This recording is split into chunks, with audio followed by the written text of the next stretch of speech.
Hi, I'm Zena Garrison, and you listen to Brothers on Tennis. Yo, what's up, everybody? This is your boy Isaac.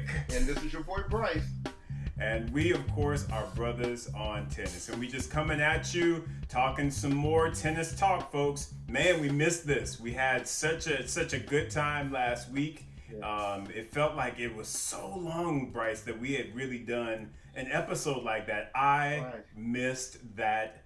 Man, I don't know how you felt, bro, but I missed that. I missed being able to just talk about tennis, bro. It's crazy. Right, how you doing, man? I'm doing good. Just getting fat as ever, man. I can just choke the crap out of that guy who developed the Hostess chocolate cupcake. Because I tell you, I be wearing. No, let me tell you what I did the other day. Let me tell you real quick. I went to the grocery store, get my little quarantine groceries, so I'm all good to go. Right. And my mom had made a comment about making cookies.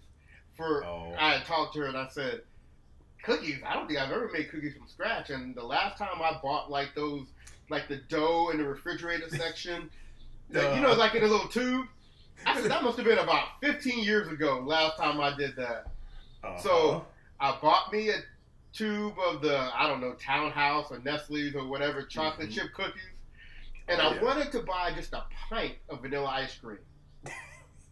But all the little pints were these funky different flavors like strawberry cinnamon and cherry jubilee and all this kind of stuff. So I had to buy a half gallon, right? You had to. You had to. So the other night, I sliced up about 5 of those cookies, put them in the oven, got them out hot, put the vanilla ice cream on top. Man, come on now. See that's why you're struggling. That's why you're struggling. Wait a minute. And I played my first set of singles yesterday, and I felt like I had cement blocks in my feet.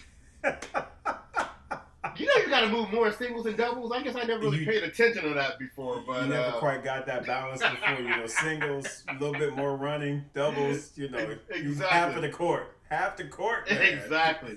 So who was winded on his second service game was me. Oh man! Was going for straight aces. Hopefully you represent it though. That's right. Hopefully that the cookies and the ice cream got you set up. I did win the set 6-3. Right. I did win the set 6-3. I should have gave him a whole biscuit. Was up 5-2. He was serving love 40. Got a little like Roger Federer distracted and. Them break points, right? Convert them break points, man. Wait a minute, and then I'm serving right at 5-3. I go at 40 love. Next thing I know is deuce. Oh wow! Okay. Yeah. All right, man. Come on, dog. But anyway, but you pulled it out. You pulled it out. Got you a 6-3. There you go. That's what I'm talking about, man. Get that W. Right. So anyway, enough talking about me and cookies and tennis. Let's talk about what's going on in the world of tennis right now, and listeners, we're not going to be out here real long now. We're gonna this is going to be probably a little 30-minute thing. We're doing it live on Instagram again, like Isaac said, but we're also recording this like our podcast. So if you don't catch us on here, you can still catch us jollying around. On our podcast, on our normal channels, our normal platforms, so you can go ahead and get with us. So the first topic we're going to talk about is the Novak Djokovic Coronavirus for Everyone tour, right? We are not going to leave that, folks. If you think we are ready, that we going to let that go, you might as well get ready, because it just keeps giving. It's the gift that keeps on giving, apparently. It does. And the latest person it got was Goran Ivanisevic. That makes me sad, because I like Goran. Not that, I don't like any of these other players, but, I mean, he was just, because he was, like the tournament director or something for that second stop? So it ain't like mind you, he still should have been thinking a bit more about, what had been going on, and I feel he could have put some more measures in place, irregardless of the situation, because it was in Croatia, right? It was Croatia. Right. Yeah, so, I mean, he could have taken it upon himself to put more stipulations, regulations in place, and he didn't do that. And unfortunately, what did that result in? Here's your gift. The Rona. The Rona, here you go. And here's the thing. So there was some Serbian official that came up, and I think it was a she. It may have been a he. I'm not sure. Anyway, but they said, look, y'all get off of Djokovic, right? He said, I'm the, government representative or whatever. I allowed this to happen. Djokovic was just trying to do something good. And I wanted to stop them right in their tracks and be like, okay, the tournament is one thing, but should we also put up on you when they was playing, when they were kicking the soccer ball around on the field and playing a game of soccer? Do we also put on you when they were at the club taking the shirts off, Yelena Yankovic in her clear heels? I mean, there was a whole lot of extra out there that was beyond the tennis. So I actually appreciate them as the government official saying, hey, you know what, this is on me. I didn't have to approve this. I'm responsible for this. But as we know about the Djokovic's, there was a whole lot of extraness going on beyond the tennis. And wouldn't be surprised if it wasn't those extra things that the transmissions happened. I don't disagree, man, because when you look at all of the people that had to have been around again, well, not in the soccer, but again, when you at the club, there all kind of stuff popping off at the club, man. Come on now, you and I both know that. Mm-hmm. So the fact that, like I said, they was getting turned up in the club, and to me, yeah, and I appreciate what you're saying, the fact that, you give him credit for stepping out there and taking some level of ownership, but at the same time, he's not the number one tennis player in the world either. So he should know better.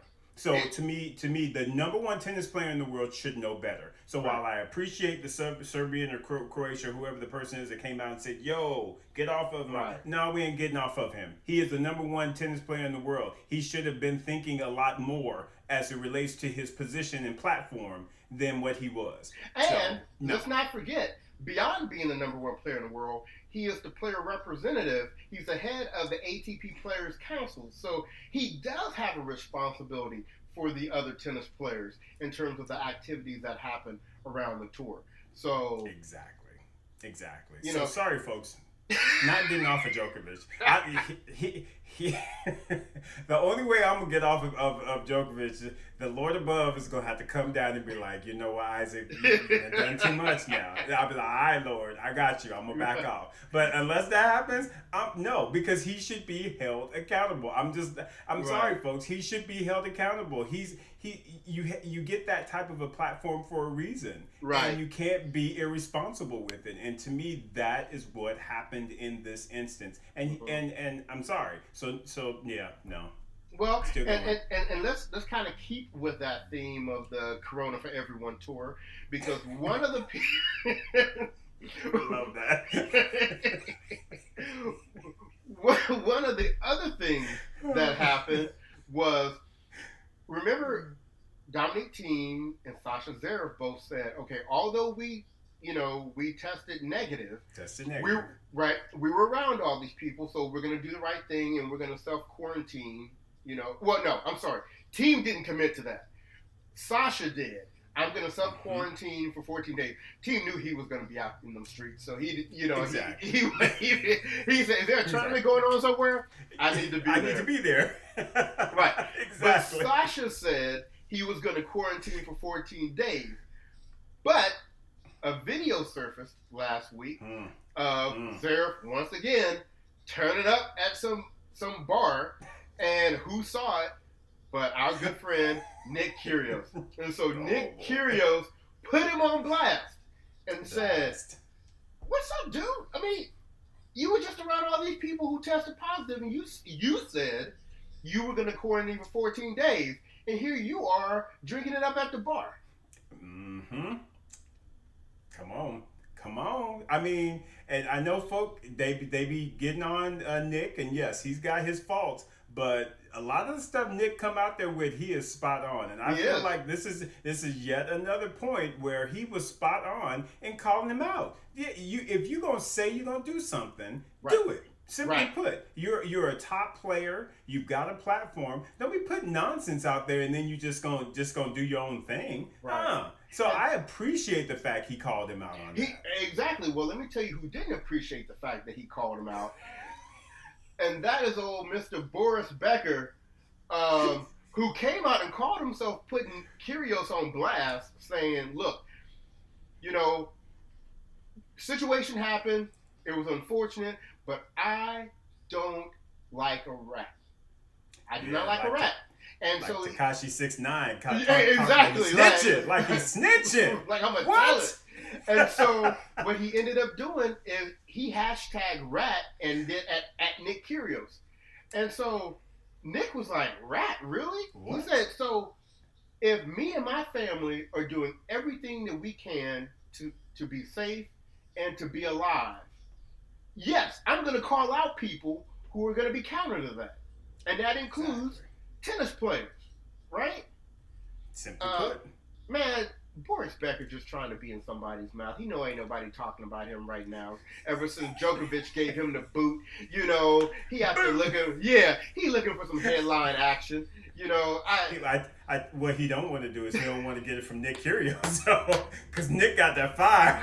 Right. Because Nick jumped back on him and was like, yo, no, Boris, this is not, you cannot come back at me on this. I know I done some things, but look, I'm being responsible, and this is just a clear indication of him not being responsible and not being accountable to what he told the masses. If you tell the masses that you're going to sit and you're going to be in quarantine for 14 days, well, guess what? You need to do and don't get caught. Right. And exactly. Well, don't do it. Don't do it. Don't do it. But if you're going to do it, don't get caught. I mean, my goodness. I mean, that's... See, folks, Bryce, they ain't grow up in our age, the OG age, man. Right. Don't get caught. If you gonna do something, don't get caught. Right. And Nick was like, hey, bro, I'm put you on Front Street. And like I said, rightfully so. Rightfully so. Well, I can't wait, and this will kind of transition us into talking about some actual tennis. I can't wait for this tournament they're going to have in Berlin. Because, and listeners, if you're not familiar, there's going to be an exhibition tournament in Berlin. July the 13th to the 15th is going to be an outdoor tournament on grass. And I think it's the 17th through the 19th, they're going to be indoor on hard court. And it's 6 men and 6 women. So the six women competing, and this is for both the grass and the hard court. The women are Svitolina, Kiki Bertens, Kvitova, Julia Gergis, your girl, Caroline Garcia, and Andrea Petkovic. Now, on the men's side, you're gonna have Tommy Haas. He gonna find his way to be in front of somebody playing tennis, however he can. However he can. You got the young dude center. You got Struff. You got Dominic Thiem, of course, who don't miss a tournament. And the last 2 players are Sasha Zverev and Nick Kyrgios. Ooh.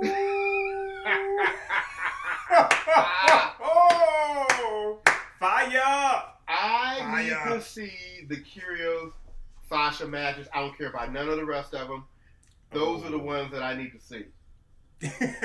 You and me both, man. You talk about some popcorn. That's a Jim Curry popcorn match right now. I don't care if it is an exhibition. That thing gonna be hot. They're gonna be popping. Right. And you're right, but I mean, Isaac is the only one around here that is trusting Caroline Garcia. But look, this is the point that I want to bring up about the Berlin tournament. They have already come out and said for the grass court outdoor tournament, they're going to allow 800 fans, and then for the indoor hard court tournament, they're going to allow 200 fans. Now, they said the difference between them and the Corona for Everybody Else tour is that they're going to practice the social distancing and have the hand sanitizer and all that kind of stuff. But I don't know, Isaac. 800 people still sounds like a lot of people to me. What do you think? It sounds like a lot of people to me as well, Bryce. But, I'm hopeful that, based on everything that has occurred, especially in the sport of tennis, that they'll really be thoughtful and they'll really have a strategic plan as to how to accommodate those 800 people in a responsible way. It's just, that's all you can really hope for. And, of course, we'll be here to hold them accountable. Yes, we will. But I mean, it's tough, Bree. It's tough, and I don't want to go to I'll do a quick side note here. Apparently, some country artists had a concert, and they were trying to practice social distancing. And of course, you know, when you get up and you see your artist, you want to get close to them. Right. And what happened? They all bum rushed the stage, and they all close together like this. And again, just it's irresponsible. So they're gonna have to figure out how to make sure that they're able to keep that social distancing when they let in those 800 people, because that to me was a clear example of, yeah, you had the right mindset, but unfortunately that it did not work out at all like they were hoping. And I saw your comment, MJ Smoke. You know, I agree with you. I mean, the accommodations are going to be a big part of this. How things are set up, how things are, you know, arranged. It's going to be very important. So look, it isn't like they're going in here and they're not knowing what they're doing. It's not like they don't know what has just happened. Exactly. I hope it all works out, but, you know, I still just have kind of this mindset, especially for the USA a little more, because it seems like the rest of the world is kind of getting it. For some reason, we are not getting it. That this show ain't about that, so I'm not gonna go there. I'm gonna leave that alone. But yeah, you know, if everybody could just get on one accord and just like chill for a minute. We're not asking for people to go to war, pick up no guns, go fight nobody. We just asking you to stay home. Just sit down. Sit down someplace. Right. Remember when your parents, when you was growing up, go sit down there someplace. Quit messing with me. I'm trying to entertain grown folks, and you up in here trying to mess. Go sit down. Right. That's what it is. People just aren't used to that tough love, if you will. Right. Just be patient. I mean, honestly, be patient. It's going to get better. A vaccine will be found. We all are going to, 2021 will be turned up. I just believe me when I say, but you got to have the patience now so that we can actually get there. Right. I mean, because again, these actions are putting a lot of people at risk. And that's what people are just selfishly not thinking about. Just go sit down somewhere. Go read a book. Damn. Ugh. You know what? I'm gonna redirect this conversation because I feel like that we're going down this rabbit hole that we don't want to go down, and we only got 10 minutes left. So right, exactly. So let's get back to tennis. Let's talk about some good tennis. Let's talk about the tennis that the women had this week in Charleston, South Carolina. What? Bryce, that was a good tournament, bro. That was such a good, so well done. Madison Keys and Bethany Maddox Sands were the coaches. Picked their squads. Did a really great job. I enjoyed every second of that. I watched all the matches, all the doubles matches. Yeah. I just sucked it in, man. To me, that was the model that the ATP needs to be trying to look at as it goes going forward. That was well done, ladies. Right. Well done. I no disrespect to the tournament, but I kind of looked at it like the ladies' version of the Labor Cup. Mm-hmm. You know, in terms of the format and with the points, escalating every day. And, I'm not trying to be negative or nothing, but come on, we knew Bethany Maddox Sands' team was going to win. And, there's just a spirit that was probably on that team of winning.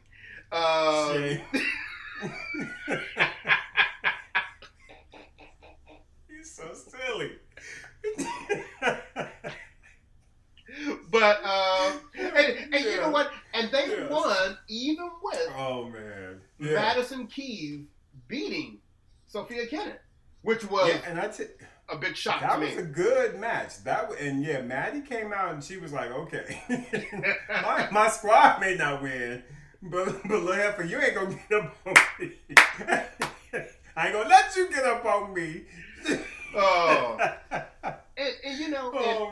And like we were talking about the social distancing and all that, I thought that was really neat how they each had their own kind of section in the stadium. The little section, They were very, very smart about it. And like you said, it was some good tennis, and it was really good to see. So that kind of had me a little more encouraged for the U.S. Open. Yes. If they're able to run it like that, then I think we'll be okay. But and a quick music slant. Did you see when the rain was coming down and they turned it purple and they were playing Purple Rain? It was awesome, dude. That was good. I saw Bethany Maggie saying. Now, wait a minute. Isaac, I know this is off script. I don't know if you can see this question here. It says, can you guys discuss the upcoming Young Americans versus the old MAGA good old boys turning? Thoughts? Isaac, I'll let you go first. Lord.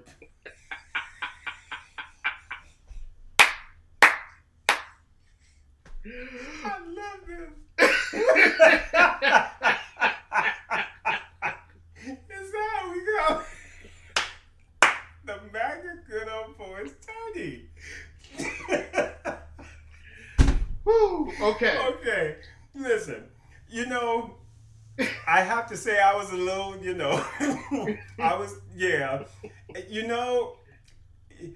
I'm just happy that they had some tennis going on. You got to get in your reps. Right, right. I very much am looking forward to the one this weekend, though, with Tiafo and the other Americans, because I think that one is actually going to be very, very, very good. Mm-hmm.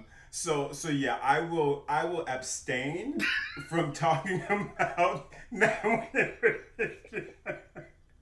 But kudos for them for getting out there and play. Bryce, I'll turn it back over to you. What were your thoughts on it? Well, I'm already not a big fan of Tennis Sangren. I'll put it out there. I'm not, bothered by that. But,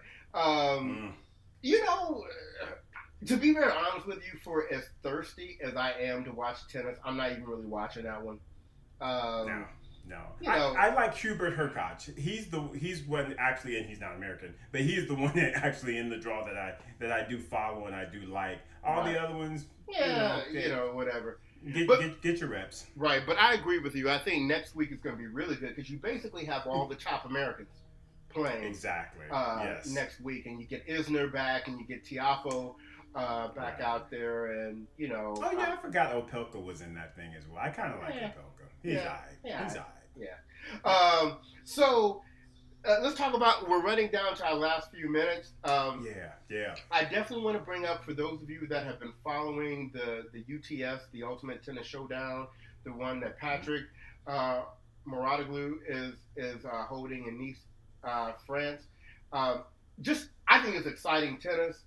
The Tsitsipas right now is in first place.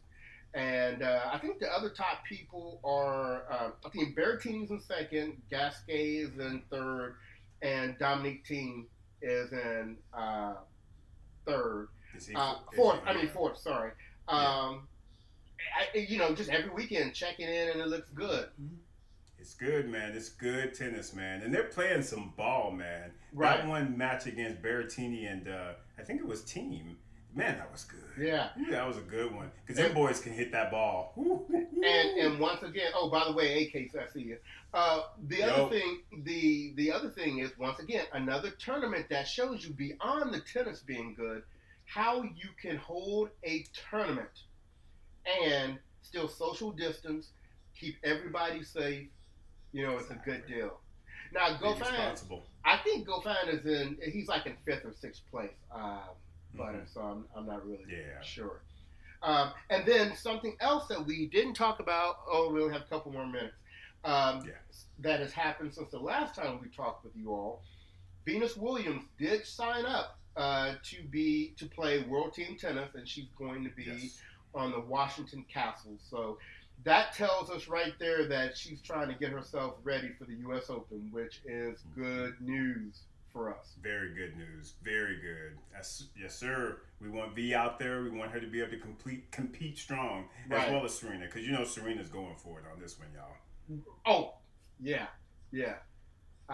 And she should. She should. Like I said, if she can get number 24 on the humble, it's all good because, like we said before, half of Margaret Court's titles are on the humble. So exactly, so ain't gonna be bad if it's it ain't gonna be bad if Serena get one on the U.S. Open. Get this French, go and get it. Hey, it counts.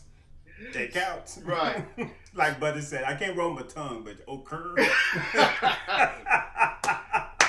So before we get out of here, we just want to drop a few things in your ear. Once again, we're going to try to do some more of these live episodes and get out here. And I know we're not interacting a lot with the comments today, but we will in future episodes. So we just wanted to get a little something out to you. Remember, we are doing a live episode next Thursday, July the 9th, where we will be fully interacting with all of you. We will also be doing a drawing for you see the cap that's on the top of Isaac's head? We will be giving one of those away. So we have one more week of sign-ups. So if you have not signed up for the giveaway, I'm going to send out another post tomorrow on Instagram and sign up by Wednesday. And we're going to pull that winner live on next Thursday's live show.